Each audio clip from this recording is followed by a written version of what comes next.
হর হর মহাদেব। আমরা এই বর্তমান যুগে দেখতে পাচ্ছি ছেলেদের বিয়ে হওয়া খুব কষ্টকর হয়ে উঠছে, সহজে মেয়ে পাওয়া যাচ্ছে না। আবার এমনও কিছু ছেলে আছে যারা প্রায় 5 থেকে 6 বছর মেয়ে দেখে কাটিয়ে দিয়েছে, কিন্তু আজ পর্যন্ত একটা বিয়ের জন্য উপযুক্ত মেয়ে পাচ্ছে না। তুমি যেই মেয়ের সাথেই দেখাশোনা করছো, হয় বাড়ির লোক নয়তো বা মেয়ে তোমাকে রিজেক্ট করে দিচ্ছে। কেন এটা তোমার সাথে হচ্ছে? অনেক ছেলে আছে পণ নিচ্ছে না, কিন্তু তাও বিয়ে হচ্ছে না। আর এখন যা বর্তমান যুগ এসছে, মেয়ের বিয়ে কোনো ব্যাপারই না।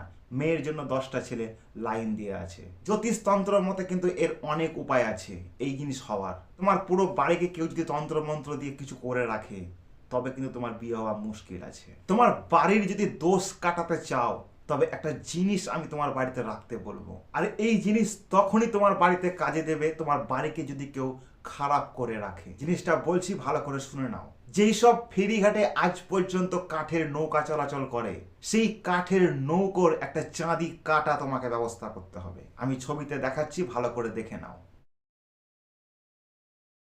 ঠিক এই রকমই একটা চাঁদির কাঁটা তোমাকে নৌকা থেকে খুলে আনতে হবে, যাতে কেউ দেখতে না পায়। আর এই চাঁদি কাঁটা তুমি ঠিক তখনই পাবে যখন জল থেকে নৌকোটাকে সারাবার জন্য ওপরে তোলা হবে। আর ঠিক তোমাকে সেই সময়ই একটা চাঁদির কাঁটা তোমাকে নিয়ে আসতে হবে। নিয়ে এনে বাড়িতে রেখে দাও, আর তোমার কোনো কাজ নেই।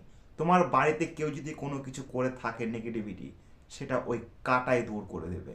তুমি যদি এরকম সমস্যা নিয়ে ভুগে থাকো, তো একটা চাঁদির কাটা বাড়িতে আনার ব্যবস্থা করো, দেখবে তুমি অনায়াসে বিয়ের পিড়িতে বসতে পারবে। তোমার জীবনের সঙ্গে যদি আর অন্যরকম সমস্যা থেকে থাকে, কমেন্ট বক্সে লিখে যাও। এর পরের ভিডিওতে সলিউশন আমি অবশ্যই দিয়ে যাব। দেখা হচ্ছে পরের ভিডিওতে। জয় ঈশ্বর শম্ভ।